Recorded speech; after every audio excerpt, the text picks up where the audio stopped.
আসসালামু আলাইকুম আরহামতুল্লাহ।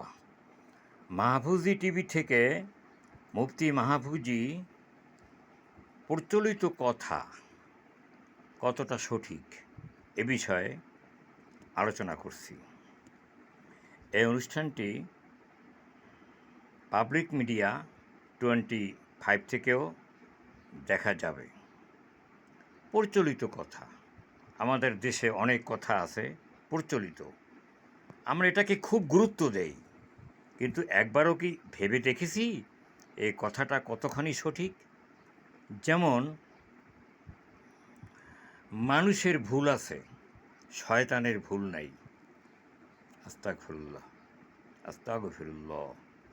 এটা কেমন কথা? হ্যাঁ, মানুষের ভুল আছে, এ কথাটা ঠিক।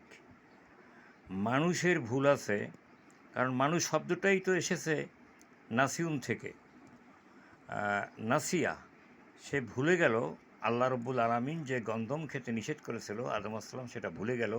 সেই নাসিয়া থেকে এসেছে নাসিউন, অনুসুন, ইনসানুন, অর্থাৎ ইনসান অর্থ যার ভিতর ভুল আছে। এটা ঠিক, এ কথাটা ঠিক, কিন্তু মানুষের ভুল আছে, শয়তানের ভুল নাই, এ কথাটা তো ঠিক না। শয়তানের ভুল নেই আপনাকে কে বলল? শয়তান তো ভুল করেছে, অন্যায় করেছে, সেজন্য তার সাজা হয়েছে।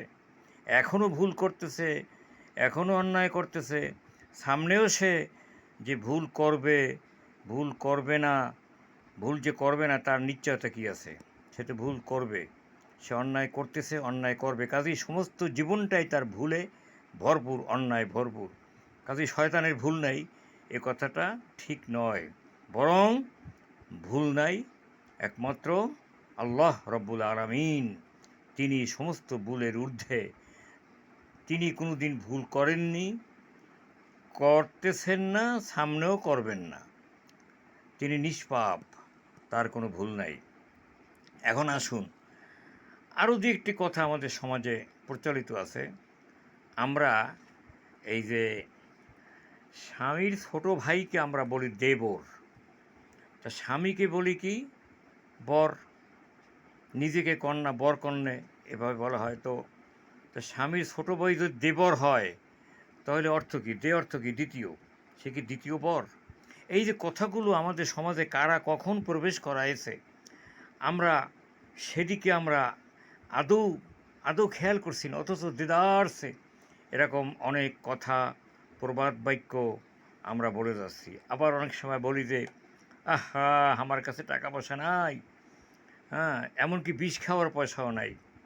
অর্থাৎ কি, আপনার কাছে বিষ খাওয়ার পয়সা থাকলে আপনি কি বিষ খেতেন? হ্যাঁ, এ কথা কেন বলবেন যে বিষ খাওয়ার পয়সা নেই? তাহলে টাকা পয়সা থাকলে বিষ খেতেন হয়তো বা, আপনার এত কষ্ট। কাজে এভাবে নিয়ত করা তো ঠিক না, কারণ আত্মহত্যা মহাপাপ। আত্মহত্যা করলে আপনি বেঁচে যাবেন না, বরঞ্চ আত্মহত্যাকারীর মৃত্যুর পরক্ষণেই তো তার আযাব শুরু হয়ে যাবে। কাজেই আত্মহত্যা কোনো মুক্তির পথ না, বরং আত্মশুদ্ধি মুক্তির পথ। কাজেই আমরা অহেতুক বাজে কথা থেকে আমরা দূরে থাকব। অনেক সময় আমরা চলতে ফিরতে, চায়ের দোকানে, আড্ডায় অনেক অনেক বাজে কথা বলে থাকি। ও সময় যদি আমরা একটু কলেমার দাওয়াতটা মানুষকে দেই, ও সময় যদি একটু নামাজের দিয়ে একটা মাসলা মানুষদেরকে শিখাই, ও সময় যদি মানুষদেরকে একটা ভালো কাজের আহ্বান জানাই, যদি জনহিতকর কাজ, মানুষের খেদমতমূলক কোনো কাজের কথা বলি, তাহলে সেটাই হবে আমাদের সবচেয়ে বড় কর্তব্য।